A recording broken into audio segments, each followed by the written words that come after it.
लोकतंत्र की रक्षा के लिए मोदी को प्रधानमंत्री बनाना जरूरी। विकास सिंह। ज्यों ज्यों मतदान की तारीख नजदीक आती जा रही है, इसी तरह प्रत्याशी अपनी पूरी ताकत चुनाव प्रचार में झोंक रहे हैं। 54 लोकसभा क्षेत्र फैजाबाद जनपद के बीकापुर विधानसभा क्षेत्र अंतर्गत विकास खंड सोहावल के ग्राम पंचायत मीरपुर कांटा में भाजपा जिला मंत्री सरोज जायसवाल के छोटे भाई जिले के प्रसिद्ध उद्योगपति राकेश जायसवाल ने जनसभा को संबोधित किया।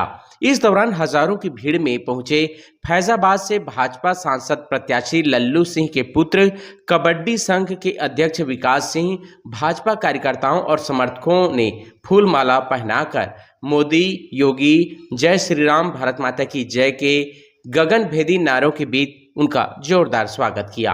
इस दौरान भारी संख्या में मौजूद पीडीए के जनसमूह को संबोधित करते हुए विकास सिंह ने कहा कि लोकतंत्र की रक्षा के लिए मोदी को देश का प्रधानमंत्री बनाना जरूरी है।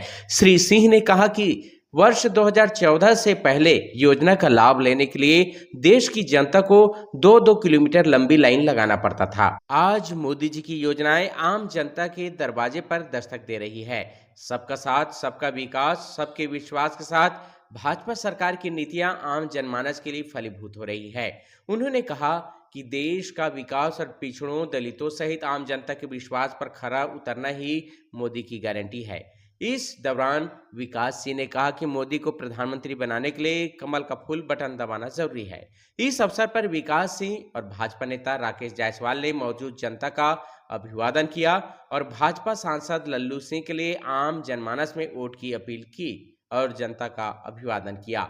इस दौरान सांसद पुत्र विकास सिंह का स्वागत करने वाले पूर्व प्रधान ज्ञानचंद जायसवाल उर्फ बबलू जायसवाल, जितेंद्र तिवारी, माही, संतोष गुप्ता, मनोज मिश्र, श्री राम सहित अन्य लोग शामिल रहे। आप विकास जी जनता के बीच में आज यहाँ पर अगर आपने मुद्दों की बात की है तो पिछले 10 वर्षों में माननीय प्रधानमंत्री जी ने इतने सारे मुद्दे यहाँ पर हम लोगों को प्रदान किए हैं, जिसकी वजह से आज जनता, पूरे देश की जनता में उनकी स्वीकार्यता सबसे ज्यादा है। चाहे स्वास्थ्य का मुद्दा हो, चाहे शिक्षा का मुद्दा हो, चाहे रोजगार का मुद्दा हो, चाहे आम जो भारतीय है उसके हित के लिए जितनी योजनाएं और नीतियां जो बनाई गई हैं उसका मुद्दा हो, उन सभी मुद्दों को लेकर हम सभी जो भारतीय जनता पार्टी के कार्यकर्ता हैं वो जनता के बीच में है और हमें पूर्ण विश्वास है कि हमको जनता, जो हमारी अयोध्या और 54 लोकसभा फैजाबाद की जो जनता है वो अपनी पुनः स्वीकार्यता प्रदान करेगी और आदरणीय नरेंद्र मोदी जी को इस देश का तीसरी बार प्रधानमंत्री बनाएगी, ऐसा हम लोग को पूर्ण विश्वास है। विपक्ष पुलवामा को मुद्दा बना रहा है, उसका कहना है कि सरकार ने ये हमला करवाया है और सिर्फ लोगों का ध्यान भटकाने के लिए, जिस पर एफआईआर भी रौनाई थाना में पंजीकृत हुई है, इसको लेकर क्या कहना है? देखिए, इस तरीके के मुद्दे जो होते हैं वो विपक्ष ही उठा सकता है, क्योंकि उनके पास और कोई बात करने का मुद्दा नहीं है, विकास के ऊपर उनको बात नहीं करनी है और इस तरीके जो मनगढ़ंत अपने जो बातें हैं उसको, जिससे समाज में विघटन की स्थिति हो, इस तरीके के मुद्दे वो लाकर सामने रखते हैं, चाहे उसमें सत्यता हो चाहे झूठ हो, वो उसको सामने परोसते हैं। विकास जी इस समय सोहावल के मीरपुर कांटा में हैं, हजारों की भीड़ है यहाँ पर और जिस पीडीए की बात विपक्ष करता है, इस हजारों में 90% पीडीए ही है, पिछड़ा, दलित, अल्पसंख्यक। इसको लेकर क्या कहना है आपको? इसका जवाब आपको यहाँ पर जितने लोग उपस्थित हैं, जिनकी आपने बात की, वो यहाँ पर स्वयं उपस्थित है। आपको ये जनता उद्घोष कर जवाब दे सकती है। अगर आप उनसे पूछेंगे कि आपने जो यहाँ पर भारतीय जनता पार्टी में जो विश्वास दिखाया है वो किस मुद्दे पर आपने विश्वास दिखाया है, वो आपको स्वयं आपको जो है इनकी बातों से, अगर आप अभी इनसे विचार इनके जानने चाहेंगे, आपको स्वयं बता देंगे कि उनका आदरणीय नरेंद्र मोदी जी में कितनी आस्था है। जीतने के बाद इन लोगों की उम्मीदों पर खरा उतरने के लिए आप क्या करेंगे?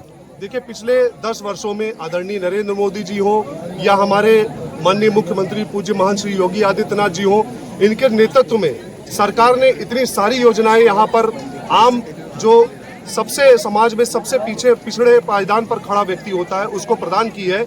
और उन्हीं सारे जो हमारे मुद्दे हैं उन्हीं सारी योजनाओं को हम फिर से आगे बढ़ाएंगे और हमें पूर्ण विश्वास है कि आदरणीय नरेंद्र मोदी जी पुनः इस भारत के प्रधानमंत्री बनेंगे। राकेश जी, सवाल आपसे है कि हजारों की संख्या में यहाँ लोग इकट्ठा हैं, जिस पिछड़ा दलित अल्पसंख्यक के बल पर विपक्ष जीतने के दावा कर रही है, उसी ये पिछड़ा दलित अल्पसंख्यक को आप इकट्ठा कर कैसी चुनौती दे रहे हैं आप? हम लोग हमेशा गरीब और मजबूर लोग का सहायता किया करते थे बचपन से। अभी किसी की दवा की जरूरत है, किसी का कोई परेशान कर रहा तो हम लोग थाना तहसील पूरा काम हम लोग कराते हैं। या कभी ये कंबल ही बांटना हुआ, लगभग 40,000 का हमारा लक्ष्य था गरीबों में कंबल बांटना। कितने दिनों से ये कार्यक्रम की तैयारियां चल रही थी? 7-8 साल से हम लोग ये कर रहे हैं। कितने दिनों से ये तैयारियां चल रही थी? ये तो केवल हम कल सुबह तैयारियां शुरू किया, आज ये इतना भीड़ हुआ है कि हम ये 10-15 गाँव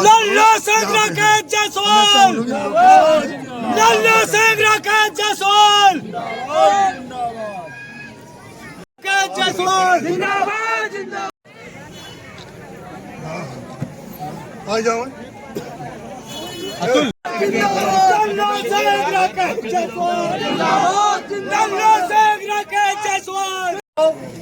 चाहे आयुष्मान का हो, चाहे राशन का हो, चाहे अन्य किसी भी योजना का हो, वो किसी न किसी तरह से माननीय प्रधानमंत्री श्री नरेंद्र मोदी जी के योजनाओं से लाभान्वित हुआ है। 10 वर्ष पूर्व 2014 से पहले आप सभी ने देखा होगा कि जब कोई भी आपको योजना का लाभ लेना होता था उसके लिए आपको 1-2 किलोमीटर की लाइन लगानी पड़ती थी। परंतु आज ऐसी परिस्थितियां बदली हैं कि सरकार आपके दरवाजे तक वो सारी सुविधा स्वयं उपलब्ध करा रही है।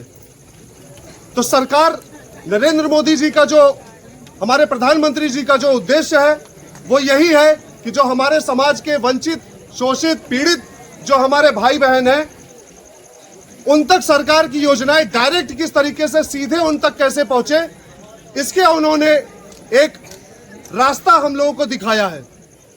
जब 2014 में माननीय प्रधानमंत्री जी की सरकार बनी थी तो सबसे पहले उन्होंने जन धन योजना से खाते खुलवाए बैंकों में।